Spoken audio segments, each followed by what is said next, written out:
Here we are. Here we are. 6 days from the release of the Galaxy Note 9. So, without further ado, let's compare the Note 9 to the Note 8. How does the 2018 Note match up to the 2017 Note? The link for this video is in the description right below. Okay, here is a picture of the all-so-mighty Galaxy Note 9. There's a new Note in town, the Galaxy Note 9, and you're probably wondering how it matches up to the Galaxy Note 8 we saw last year. Well, we're here to tell you everything you need to know, and we'll compare the two phones and in all the crucial areas. With the Note 8 still on sale for a lower price and still running fine for those who made a purchase last year, upgrading to the newer model is by no means a given. Here we'll explain some of the specs and features that might tempt you into buying the newer model. Okay, let's start out with the design. And here is a picture of the Note 8. Not a great deal has changed between the model from last year and the model from this year. Indeed, it's hard to think how Samsung could improve on what is already an excellent design. Most buttons and features are in the same place, though the fingerprint sensor and dual lens camera on the rear changed position slightly. The screen size gets a little larger this year at 6.4 inches.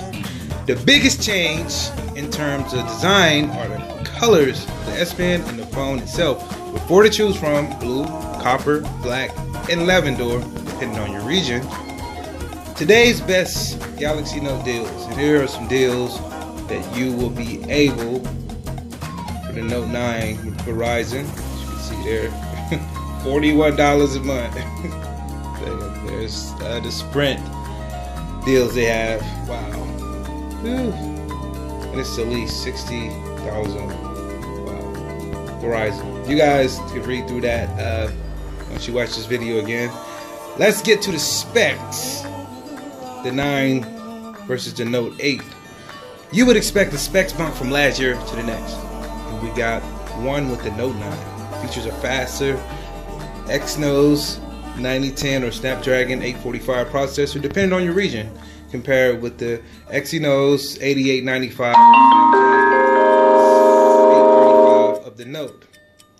This time around, the maximum RAM goes all the way up to 8 GB, if you want that much, while the storage tops out at a huge 512 GB.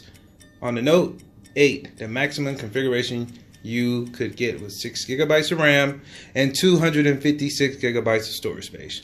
The dual lens camera gets a slight tweak, but nothing major, matching the 12 megapixels to 12 megapixel rear-facing snapper found on the Galaxy S9 Plus.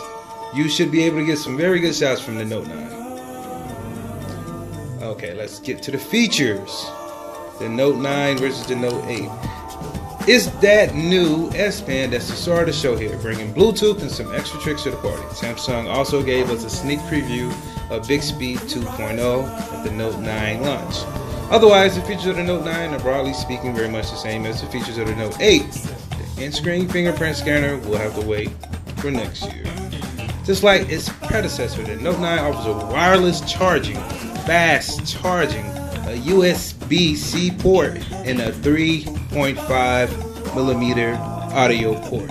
The phone is IP68 rated for dust and waterproofing, and also features a micro SD slot for expanding the storage even further, which is all the same as last year too.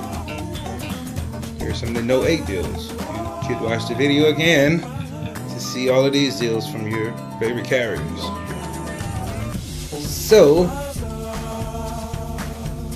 the verdict: Samsung Note 9 versus the Note 8.